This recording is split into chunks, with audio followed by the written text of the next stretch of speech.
할렐루야.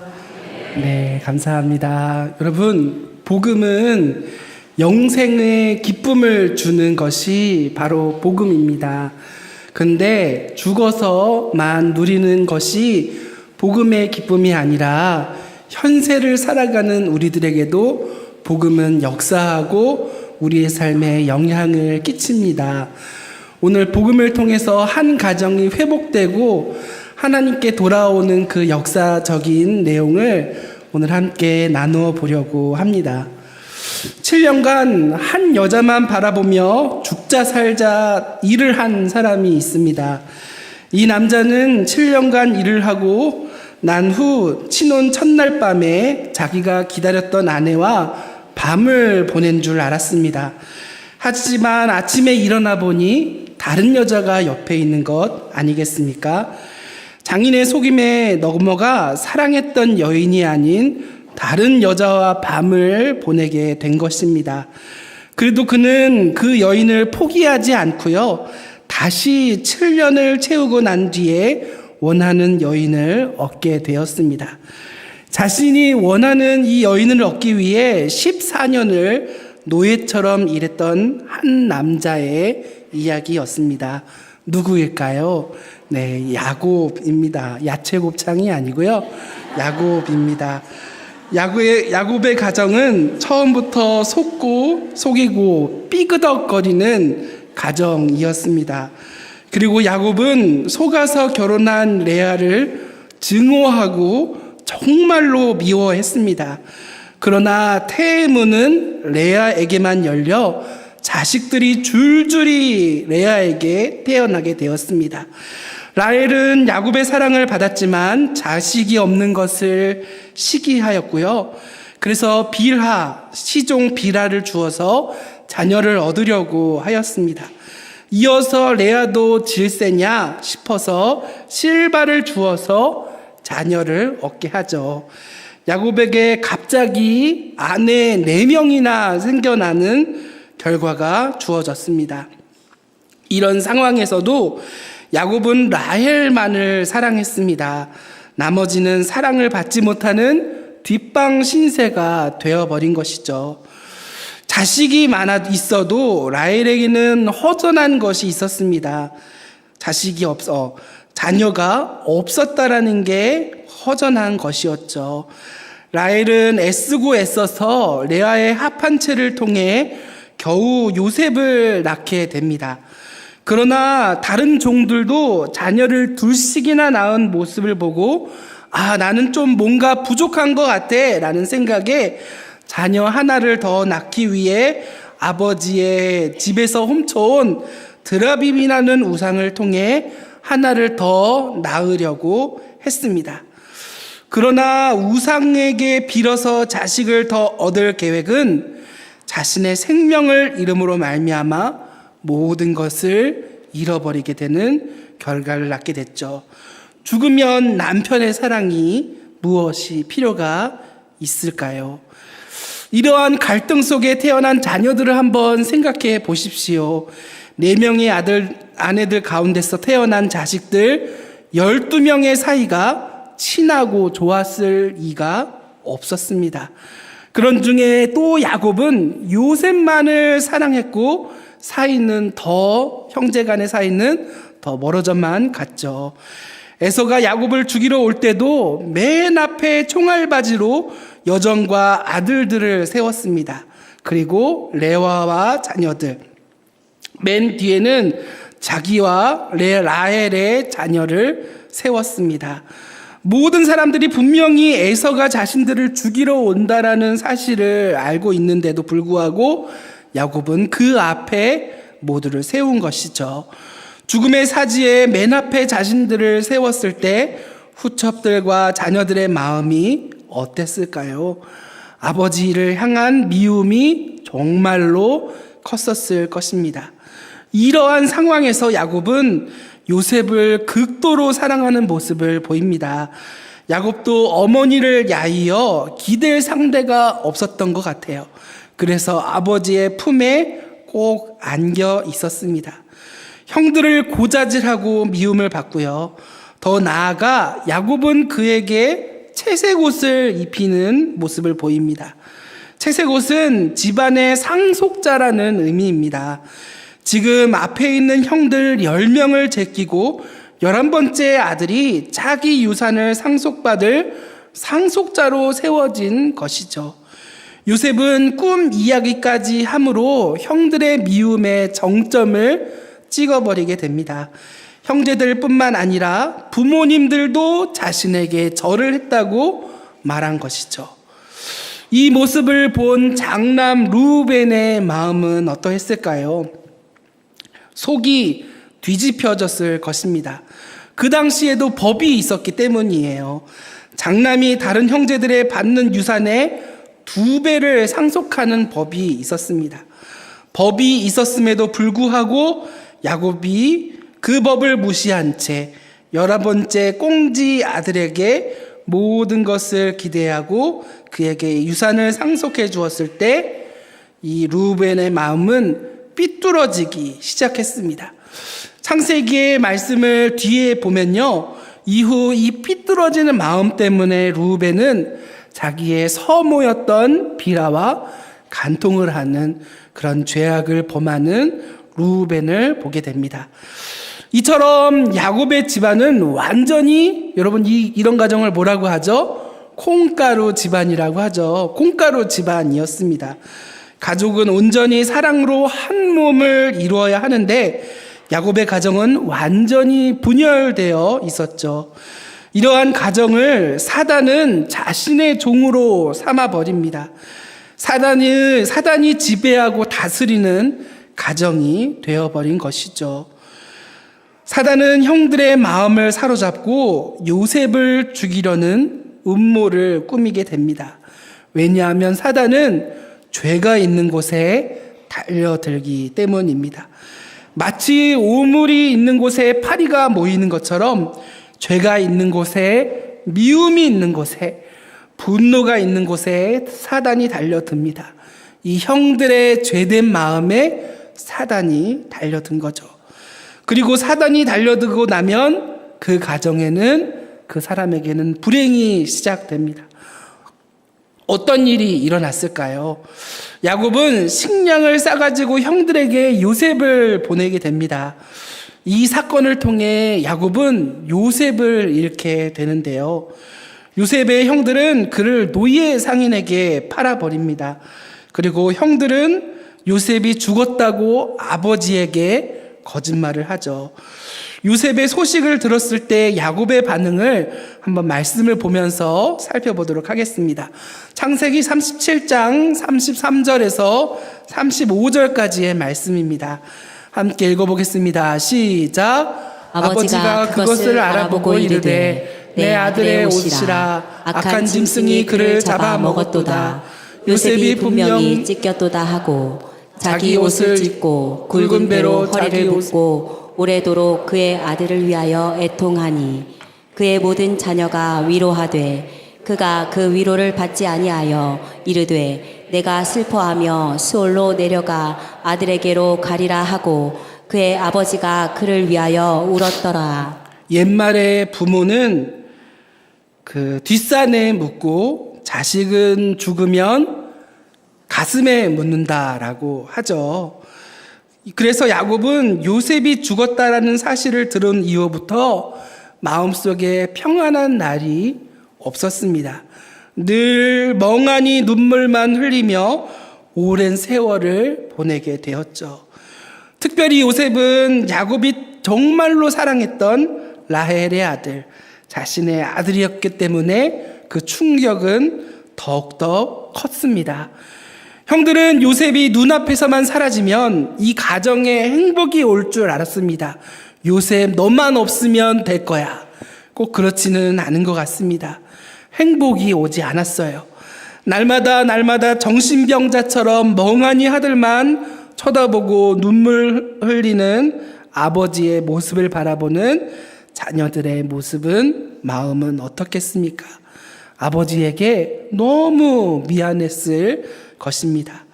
그래서 형들은 이 죄책감이 마음속에 늘 사로잡혀 있었던 것 같습니다.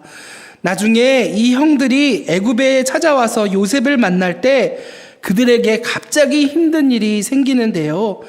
그때마다 그들이 입에서 나오는 말이 있었던 것 같습니다.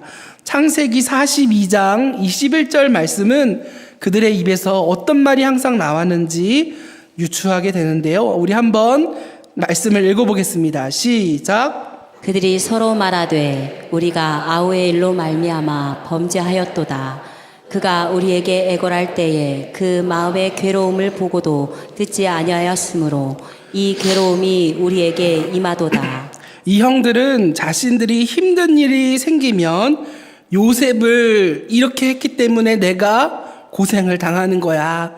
그것 때문이야. 라고 항상 죄책감에 시달려 살았던 것 같습니다. 이처럼 야곱의 가정은 상처받고 무너진 가정이 되어버리게 됐죠. 그렇다면 여러분, 요셉은 잘 살았을까요?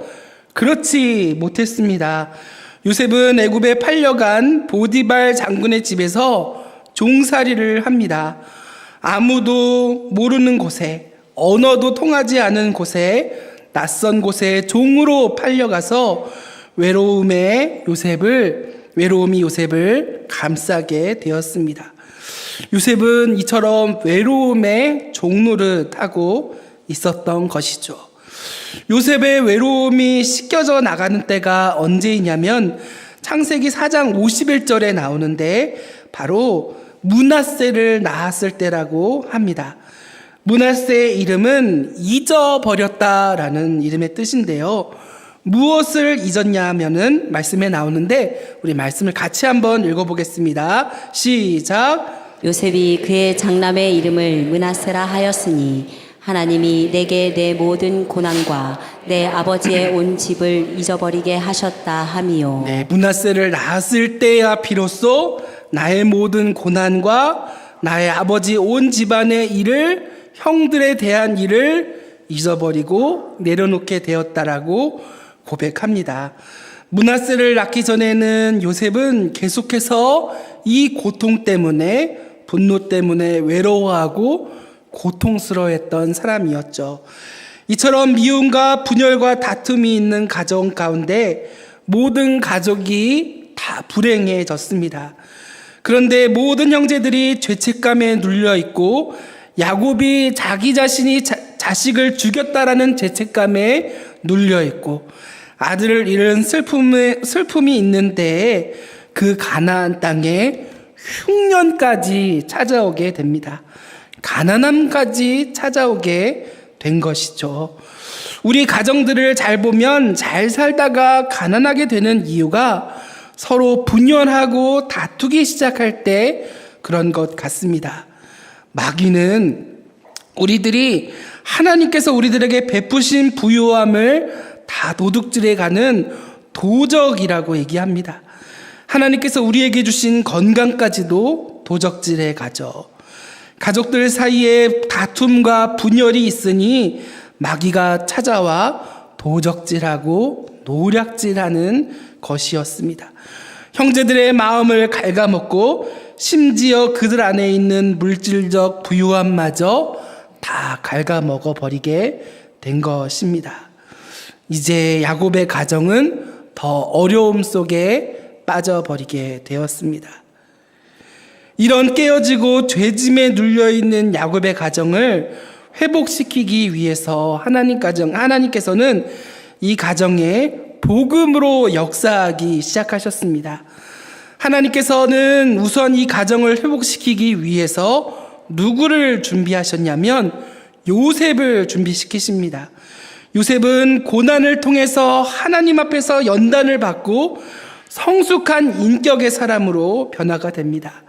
사람을 의지하고 사람을 바라보는 그런 신앙이 아니라 오직 하나님만을 바라보는 믿음 가운데서 하나님이 자신을 도우시고 하나님이 자신을 형통케 해주실 것을 믿고 하나님만이 자신의 능력 되어주심을 깨닫게 된 것이죠.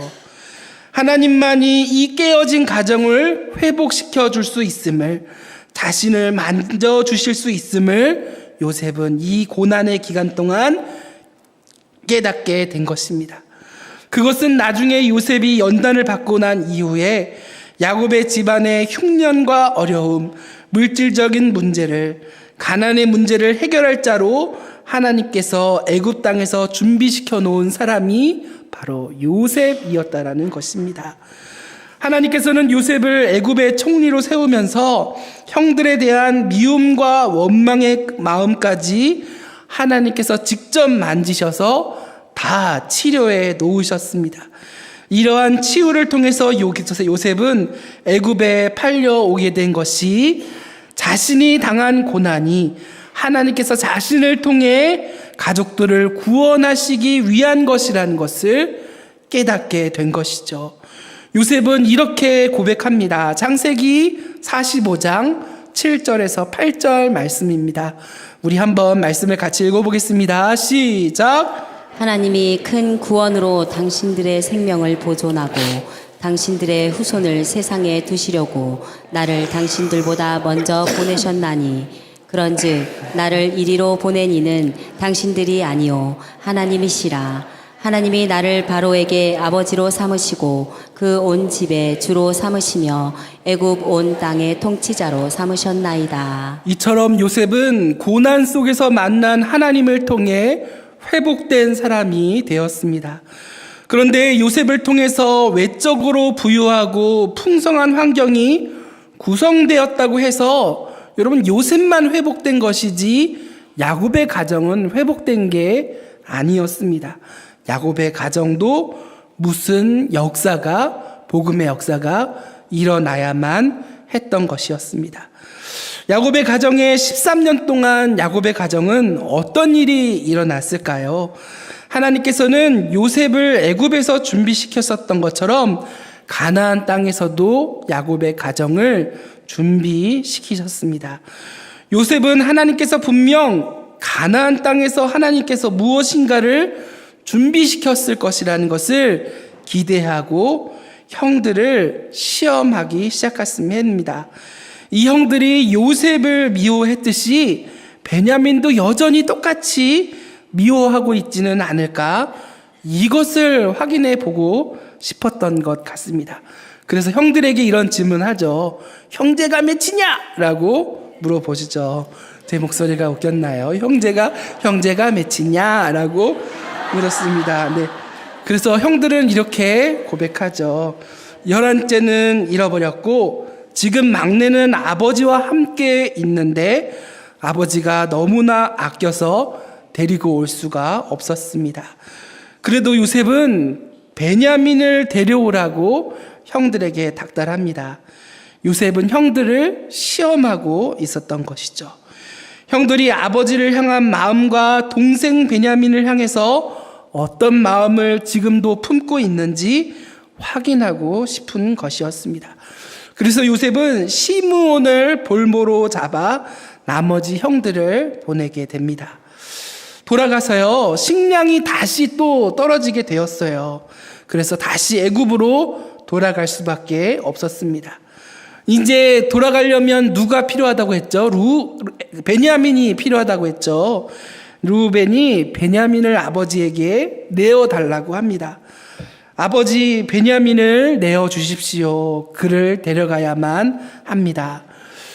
그를 내가 데려오지 못하면 내 두 아들을 아버지께 맡기고 죽이겠습니다. 라고 말합니다. 이렇게까지 말하면 들을 법한데요. 자기 아들을 볼모로 맡기는데도 야곱은 그의 말을 듣지가 않습니다. 왜냐하면 루벤은 아들을 잃어본 경험이 없었기 때문이죠. 그 아픔을 루벤은 잘 알지 못합니다. 내 아들 죽일게요. 그런데 콧방귀가 나죠. 네가 그 아픔 아냐? 라고 할 수밖에 없죠. 이때 유다가 등장합니다. 이 유다가 바로 가나안 땅에서 이 야곱의 가정을 회복시키기 위해 준비하신 하나님의 복음이었다고 할 수가 있습니다. 유다는 가족들이 식량을 얻기 위해서는 베냐민을 꼭 데리고 가야 한다는 사실을 야곱에게 설득을 하는데요. 우리 창세기 43장 9절 말씀 한번 읽어보겠습니다. 읽겠습니다. 시작. 내가 그를 위하여 담보가 되오리니 아버지께서 내 손에서 그를 찾으소서. 내가 만일 그를 아버지께 데려다가 아버지 앞에 두지 아니하면 내가 영원히 죄를 지리이다. 유다, 이렇게 지금 얘기하는 유다에게도 자식이 있었습니다. 지금은 말이죠, 세 번째 아들 셀라와 다말을 통해 낳은 베레스와 세라가 있었습니다. 그런데 유다는 자신의 아들을 볼모로 내주지 않고 자신을 볼모로 세우는 모습을 보게 됩니다. 내가 반드시 베냐민을 데려오겠습니다.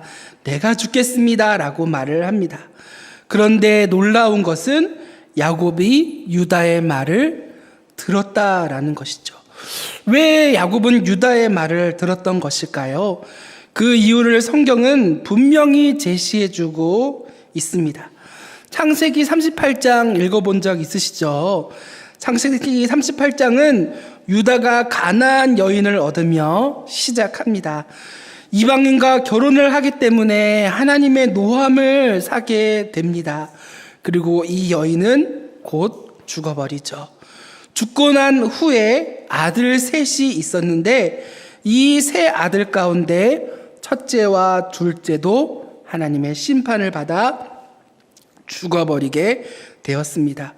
세 번째 아들이 혹여 죽을까 첫째 며느리에게 셋째 아들을 주어서 대를 잇게 해주려고 했지만 셋째 아들마저 죽을까봐 셋째 아들이 장성했음에도 불구하고 그는 아들을 내어놓지 않습니다.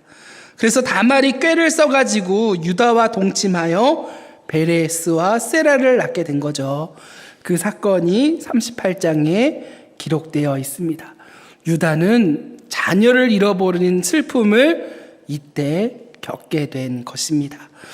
유다가 야곱 앞에서 이야기합니다. 제가 베냐민을 지키겠습니다. 야곱은 그 누구보다 유다의 형편을 잘 알고 있었습니다. 유다는 야곱보다 더 심한 상태였습니다. 왜냐하면 야곱은 내 아내 가운데 한 아내를 잃어버리고 한 명의 자식을 잃어버렸지만 유다는 한 명의 아내를 잃어버렸고 자식 둘을 잃어버렸습니다. 유다가 자식 둘을 잃고 나서 힘들지 않았을까요? 유다도 야곱처럼 눈물을 흘리며 가슴 아파했을 것입니다. 그런데 이 마음을 누가 잘 알까요?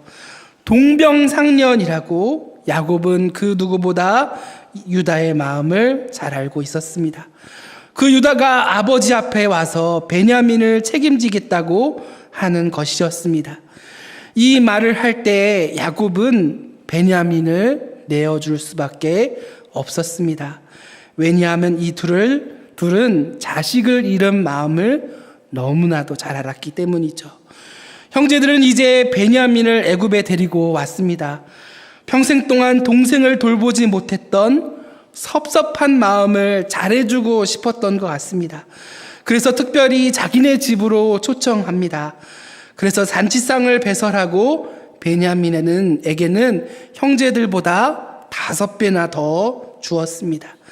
그런데 요셉은 한 번 더 형들을 향해 확인해보고 싶은 것이 있었습니다. 형들이 베냐민을 사랑하고 있는가를 확인해보고 싶었습니다. 이제 모두 돌아갈 시간이 되어 돌아가는 중 요셉이 꾀를 내어 베냐민의 곡식 자루 안에 은잔을 숨겨놓게 된 것이죠. 요셉의 청지기가 달려와서 베냐민의 곡식 자루를 뒤집니다. 그리고 그 자루에서 은잔이 나왔죠. 이제 베냐민이 종으로 노예로 잡혀갈 위험에 빠지게 된 것입니다. 옛날에 형들이 요셉을 미워했을 때 그 마음대로였다면 이 상황 가운데서 형들은 베냐민을 잘됐다 하며 버리고 왔을 것입니다. 그런데 형들의 마음은 이전과는 달랐던 것 같아요. 모든 형들의 모습은 10명의 형들은 한 명도 도망가지 않고 모두가 베냐민을 지키려 했던 모습을 보여주고 있는 것이죠.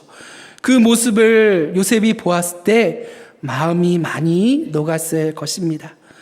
그런데 그때 그때 또 요셉 앞에 나타나는 사람이 있었습니다. 그 사람은 유다였습니다. 오늘 우리가 읽었던 본문은 유다가 요셉 앞에서 베냐민을 대신하여 자기 자신이 종이 되겠다고 말하는 장면입니다. 우리 창세기 44장 33절 말씀 우리 같이 한번 읽어보겠습니다. 시작. 이제 주의 종으로 그 아이를 대신하여 머물러 있어 내 주의 종이 되게 하시고 그 아이는 그의 형제들과 함께 올려 보내소서. 유다는 베냐민을 대신해서 자기가 종이 되겠다고 자청합니다. 옛날에 형들의 모습은 어땠습니까? 자신을 미워했던 형들이 이제 자신의 동생 베냐민을 대신해서 죽겠다는 말을 하고 있는 것입니다. 그리고 아버지를 향한 형들의 마음은 어떻습니까? 32절 말씀 또 한번 읽어보겠습니다. 읽겠습니다. 시작. 주의 종이 내 아버지에게 아이를 담보하기를 내가 이를 아버지께로 데리고 돌아오지 아니하면 영영이 아버지께 죄짐을 지리이다 하였사오니. 예, 형제들은 아버지 또한 야곱을 걱정합니다. 형들이 아버지를 불쌍히 여기고 사랑하고 있었던 것을 요셉은 확인하게 되죠. 요셉이 애굽으로 팔려간 이후에 야곱은 여전히 베냐민만 유독 요셉처럼 사랑했을 것입니다. 이제 라헬이 낳은 자식은 베냐민밖에 남지 않았기 때문이죠. 야곱은 더욱더 편애를 했을 것입니다. 요셉보다 더 꼴보기 싫었을 수 있는데 형들은 이제 그 아버지의 모습을 이해하게 된 것이죠. 그 형들 중 유다가 요셉 앞에 서서 자기 동생 베냐민을 대신해서 종이 되겠다고 하는 말을 유다가 하고 있는 것입니다. 이 장면 가운데 이 이야기를 들을 때 요셉은 감정을 억제할 수 없었습니다.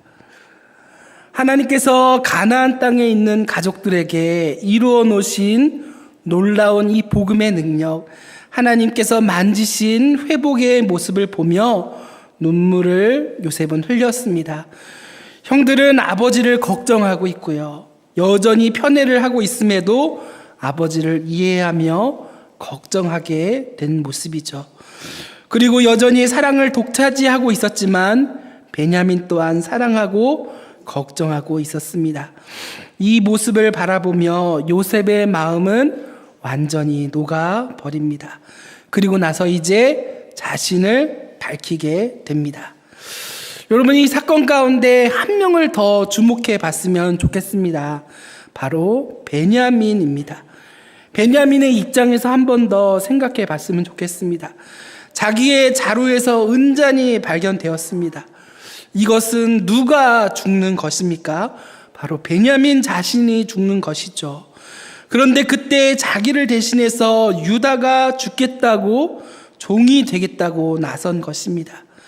자신을 대신하여 자기가 종이 되겠다고 그 앞에 나설 때 베냐민이 그 유다를 바라볼 때 마음이 어땠을까요?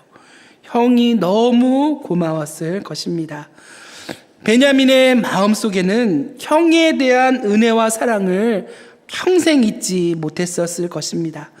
그래서 그 베냐민의 마음이 성경 역사 가운데 그대로 흘러가는 것을 우리들은 확인해 볼 수 있습니다. 르호보암 당시에 이스라엘 왕국은 분열이 되는데요. 북이스라엘과 남유다로 분열이 될 때 남유다에 속한 족속이 바로 베냐민 지파였습니다. 베냐민만 유다를 따라갔습니다. 형의 은혜를 잊지 못하는 그 마음이 후손들에게까지 계속 내려갔던 것입니다. 신약 성경에도 이러한 모습이 또 나타나는데요. 베냐민 지파인 사도 바울도 죄와 사망에서 우리를 대신해 죽으신 유다의 자손 예수 그리스도를 의지하고 믿을 수밖에 없었던 것입니다. 하나님께서는 이렇게 가정을 회복시키실 때 복음으로 말미암아 하나님께서 회복시키십니다. 내가 종이 되어서 내가 스스로 다른 사람의 종이 되어서 섬기려 할 때 그것이 바로 예수 그리스도의 본을 따르는 것입니다. 예수님은 완전한 하나님의 아들이심에도 불구하고 고난으로 온전케 되셨다고 말씀하고 있습니다. 하나님과 동등된 분임에도 불구하고 오히려 자기를 비워 종의 형체를 가지고 사람들과 같이 되신 분입니다. 종이 되신 분이시죠.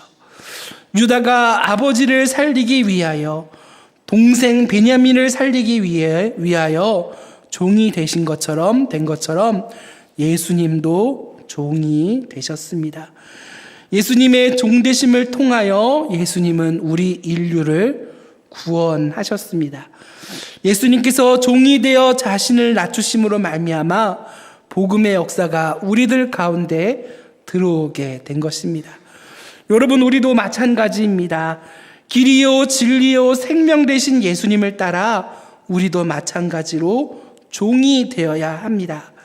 예수님처럼 우리가 종이 되어야만 우리의 가정과 사회와 열방을 회복시킬 수 있습니다. 우리가 종이 되어야만 사망 가운데 있는, 사망의 권세 가운데 있는, 사단의 권세 아래 묶여 있는 형제들을 자유롭게 할 수 있는 것입니다. 여러분들의 가정도, 여러분들의 마음도 야곱의 가정과 같이 여러분 소망이 없으십니까? 여러분의 가정을 회복시키기 위해서 하나님께서는 여러분을 고난받게 하셨습니다. 그러나 이 고난은 고난으로 끝나면 안 됩니다. 고난을 통해서 우리는 다른 사람의 종이 되기를 배워야 합니다. 내가 그 사람보다 높아지려고 하는 그 욕심은 고난 받아보면 아무 소용이 없는 생각일 것입니다. 고난을 통해 하나님은 우리가 종이 되기를 원하십니다. 우리가 고난을 통해서 종이 되었을 때 우리의 깨어진 가정, 나의 삶들, 우리의 학교, 가정 모든 것을 치유하고 회복시킬 수가 있는 것입니다. 우리가 누군가의 종이 되어야만 복음의 역사가 우리의 가정과 사회와 삶 속에 나타날 수 있는 것입니다. 지금 여러분들 가운데 종이 되어 가족들을 섬기기 위해서 기도하고 눈물 흘리고 있는 분, 여러분 그때가 아직 오지 않을 것처럼 느껴지지만 여러분 회복될 때는 반드시 온다라는 것, 이것을 믿음으로 주님을 바라보고 여러분 고난 받으시기 바랍니다. 하나님께서는 여러분들의 가정, 여러분들의 영혼, 여러분들의 삶을 회복시키실 것입니다. 야곱의 가정도 도저히 회복될 것 같지 않았습니다. 그렇지만 회복된 것을 우리들은 말씀을 통해 믿음으로 바라보게 되었죠. 유다와 그의 형제들이 하나님 앞에 종으로 준비되자 그 가정은 회복되기 시작했습니다.